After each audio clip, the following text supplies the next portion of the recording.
Devil May Cry 2 is the much-anticipated sequel to the awesome Devil May Cry 1. But does it live up to the hype? Or is it a devil in disguise? The opening cinematic introduces the biggest change. There's now a second playable character, Lucia, and she even comes with her own separate disc. Naturally, Dante is back as well, and he's just as cool as ever. Or is he? Once you start playing, you'll quickly realise that all of Dante's stylish moves have been subtly butchered. It's flatly impossible to pull off the gun-toting acrobatics that made the original game so much fun. In fact, you'll do just fine against most of the enemies by standing and shooting, even if you can't see them. Yeah, take that! Wherever you are. The gravity-defying stunts have been mishandled to feel floppy and weightless. It's possible to hoist enemies into the air just by shooting at them repeatedly. Gah, when I get down from here, I'll beat you good! While the previous game was full of well-decorated gothic environments, this one is positively urban, leaving you traversing empty streets looking for your next fight. Hello? Anybody?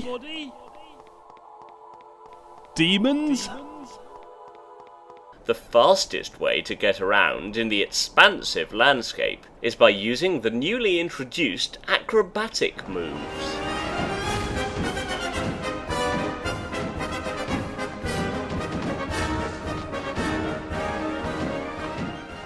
Sadly, the challenge is gone. Most enemies can be whittled down with your guns from relative safety, and everything else can be overwhelmed with pure power instead. Too easy. These aren't the only problems either.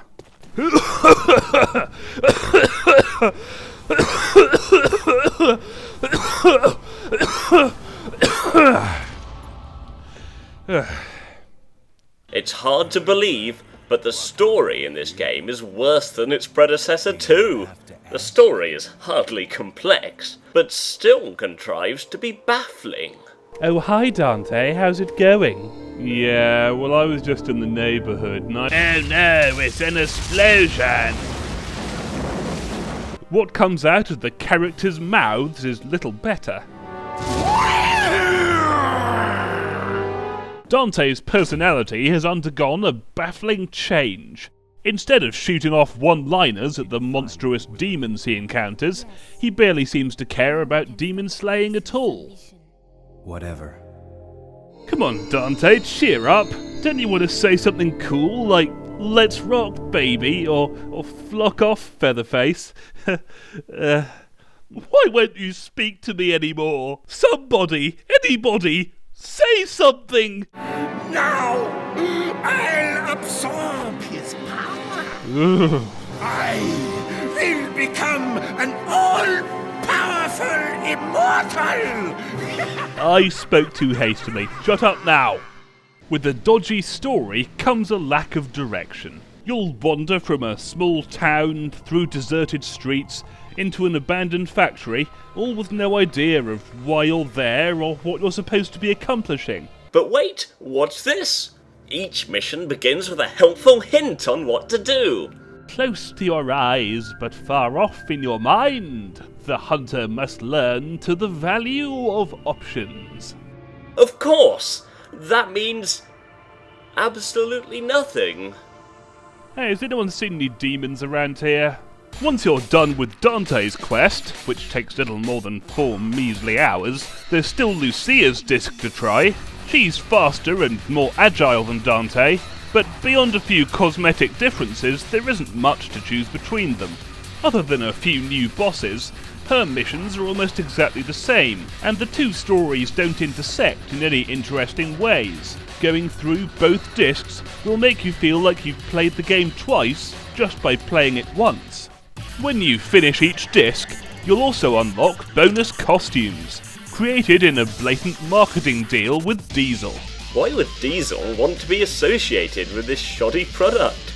Diesel, we're disappointing. Oh, hi, Dante. Oh, wow, I'm not sure about that scarf. Did you let game designers dress you again? The game does have the odd brush with coolness. After all, it's hard to go wrong with a game about shooting demons and hitting them with a big sword.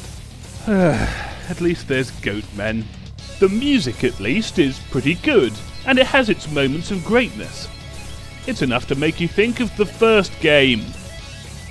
Lovers of gaming action will find little to like about Devil May Cry 2.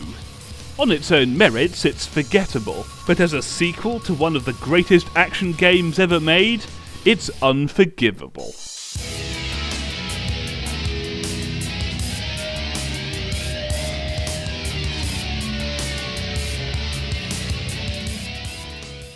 Excalibur, ho!